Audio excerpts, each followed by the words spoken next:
Episode 357. Today we're talking about some standouts in yesterday's matchup between Detroit and Toronto, and we saw a competitive matchup and a little bit of more of a fire from Toronto, I think, especially as they've climbed more through the preseason and you're trying to figure out what the team is and the whole situation there. I think Toronto's just become a team where they're more physical, they're more on you, they're forechecking harder. To me, this looks like a more well-rounded team without Mitch Marner, just because without Marner, they were able to use some money elsewhere to be able to expend and get some new players and be able to have some leverage there, like Matias Michelli and Dakota Joshua and Nick Waugh and some of the other guys too. And I think that was good for them, so that way they can try to use some money elsewhere, try to still build their team and be an effective team. And obviously, their top dogs are the top dogs like Austin Matthews, Tavares, Matthew Knies, Anthony Stolarz, and that like all those guys were effective. Like that was a gimme. We knew those guys were going to be noticeable, and Chris Tanev and all the other guys. Bobby McMahon was noticeable. Even for a newcomer, Nick Waugh was noticeable and fit in right away. And I just think when you look at this team. It's a pretty well-rounded top nine, and they have a lot of depth. They have a lot of depth on the wing, and they have guys who can move up and down the top nine who aren't necessarily fully top six guys up the wings, but can still drive play and drive pace.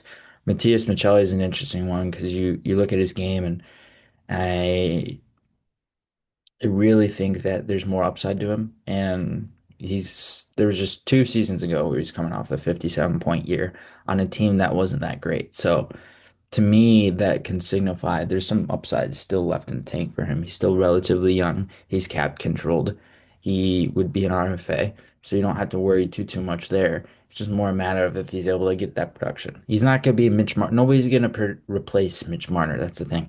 You're not going to replace a 100-point guy, but you can surround yourself with guys around him that can add up to those 100 points and can add up in terms of intangibles and stuff like that. So with Marner, it obviously is what it is there, but I mean, at least you can spend some money elsewhere. Gave you a little bit of cap relief so you can maneuver around, fill out the voids in your top nine. And honestly, I think this looks like a more complete team in their top nine too.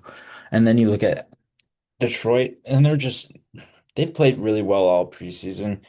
And a lot of their younger guys have taken control too. It's Emmett Finney, who was a seventh round pick, Michael Brandt-Nygaard, who was a first round pick.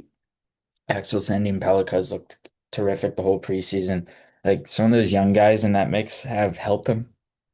And I wonder if that's going to be an element that they look towards throughout the season. They have young guys, but they have a bunch of experience, for lack of a better term, quote unquote.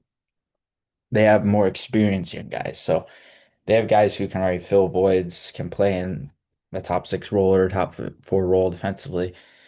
And they have those guys there already, but at the same time, you look at it and you're like, okay, how can this team improve? I feel like they still need some speed, a little bit more speed, maybe from the younger guys would help. And especially up front, you can never have enough speed, I feel like, especially in nowadays in the modern game where literally every player, top to bottom on your lines, pretty much has to be a good skater, or at least it's like a decent skater. You don't have to be an elite skater because there's plenty of non-elite skaters who can get around with their hockey sense and their thinking and processing ability, but you still need those guys. So Detroit, to me, they look faster, and I still believe it has to do with some of the younger guys and some of the guys they added inside their bottom six and defensively too. So it'll be interesting to see how the whole situation is going to play out, but I think this is a team that can very well improve throughout the year as well.